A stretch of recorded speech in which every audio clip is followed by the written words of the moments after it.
Tere taas! Jätkame sissetulekute suurendamise väljakutsega. Meil on käsil juba 4. päev ja tänane teema on müük. See kõlab jällegi niiviisi lihtsalt ühtepidi ja teiselt poolt keeruliselt, palju läbikäidult. Müük on selline valdkond, mis tegelikult läheb kokku kõigi teiste valdkondadega. Kui me räägime müügist, siis lisasissetuleku tekitamine müügi kaudu on võimalik asju müües või teadmisi ja oskusi müües. Asjadega on erinevad variandid. Alustuseks sa võid enda vanu asju näiteks müüa. Et lisasissetulekust rääkides, see on kindlasti koht, kust mingid summad seisavad sul lihtsalt igapäevaselt. Käi, vaata asjad üle ja vaata, mis saaksid maha müüa. Aga tulusam ja pikemaajalisem projekt on asjade puhul näiteks müüa selline nii-öelda vahendusturundus on üks variant, on ju. Et selline, et mingit asja ostad odavamalt, müüd nagu kallimalt siis edasi. Siis on asjade puhul nii-öelda selline soovitusturundus. Ehk et sel puhul sa ei pruugigi ise üldse neid asju näha, sa ei pruugi neid katsuda ka, vaid sa soovitad kellelegi ja nii-öelda teed reklaami kellelegi teisele ja saad siis näiteks mingi vahendustasu sealt vahelt siis. Või saad mõnikord näiteks endale mingi asja, et see on üks asi, mida siis on võimalik kasutada. Aga sellest veelgi mõistlikum ilmselt, et kui sul on müüa, siis müüa enda oskusi ja teadmisi. Need on nüüd need teemad, mida me oleme natukene siin läbi käinud ju eelmistel päevadel, et mis on need teenused, oskused, mis sul pakkuda on. Et üks asi on, et sa tead, mida sa suudad pakkuda. Sama kogemus, vahvad uued kogemused kellegi jaoks, samad teadmised ja teenused. Aga see, et sa saaks nagu sellest raha, siis ongi, nüüd tuleb see müügikoht. See on minu jaoks on aastaid kõige raskem asi ja jätkuvalt ma õpin selle kohta.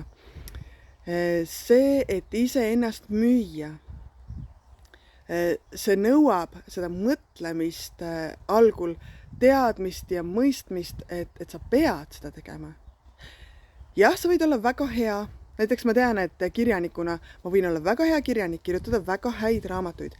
Aga kui keegi ei tea seda, et ma olen kirjutanud väga häid raamatuid, et ma üldse olen raamatuid kirjutanud, kui ma ei suuda ennast välja reklaamida, kui ma seda ise ei tee ja mul ei ole mingit turundusosakonda, kes seda teeks, siis jääbki see toode ehk näiteks see raamat siis minu puhul jääb müümata, sest ma lihtsalt ei ole suutnud seda viia kliendini. Ma ei ole suutnud tekitada huvi ja ei ole jõudnud nagu temani. Ehk siis kõik see, mis me eelmistel päevadel oleme rääkinud, see jõuab müügini. Et müügis on ka teisi võimalusi, nagu ma rääkisin, see sama soovitusturundus või siis vahendamine, aga see, et need samad teemad toimiksid, mida me oleme eelmistel päevadel rääkinud, et sa suudaksid neist lisasissetulekut tekitada, see nõuab ka, et sa müügiga tegeleksid. Müük on asi, mille kohta loe raamatuid. Kui sa ei tea, loe raamatuid või internetis näiteks ka igasugused materjalid. Minu jaoks oli tohutu siuke äratushetk müügiga seoses üks müügiraamat. Ma ei mäleta praegu, mis see pealkiri oli, aga seal oli teema, et me müüme iga päev. Seal oli juttu lapsevanemaks olemisest, et see, et sul tuleks mingi laps kaasa teemaga, mida sina tahad, aga tema võib-olla ei taha, see ongi müük. Sa müüd enda et sa müüd enda pakutud mõtte või teema talle maha ja sa pead välja mõtlema, kuidas seda teha, kuidas jõuda selle lapseni. Teismeliste vanemad, samamoodi, kogu aeg mingi mõtlemine, et kuidas sa müüd enda soovi, arvamuse, enda teadmised, et väiksema lapse puhul sa võid nii-öelda öelda, et nii, mina ütlen, nii on, sellepärast, et mina ütlen. Aga teismelise puhul see enam ei toimi.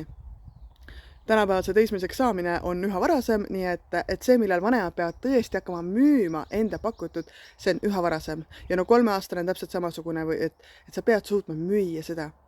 Ja see mõistmine, et me müüme iga päev, oli minu jaoks nagu müügi suhtes selline murranguline koht, kus ma sain aru, et ma tegelikult ikka ei oska müüa või et just, et mul on seda vaja, et ka teadmine, mul on vaja seda oskust. Siiani ma mõtlen, või selle ajani ma mõtlesin, et müük on see, mida keegi teine teeb kuskil mujal, on ju.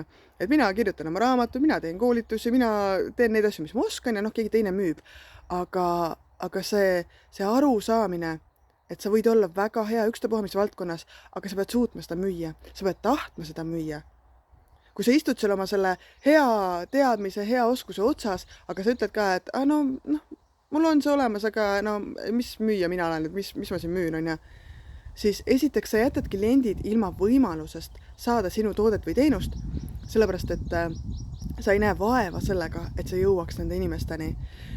Ja loomulikult jätad sa ennast ilma sellest sissetulekust. Ehk siis tänane sissetuleku suurendamise soovitus on müük. Leia võimalus, mida müüa, kuidas müüa, kui sa ei oska, õpi, aga mõistmine, et müük on tähtis ja sa pead müüma selleks, et raha tekitada, raha luua, see on tähtis. Ja see mõistmine on see, et kui sa mõistad, siis sa saad hakata tegema, saad hakata oma oskusi parandama, kui sul on vaja seda ja need kõik hakkab pihta mõtlemisest. Nii et vahvat müüki teile ja kohtumiseni juba homme. Tšau!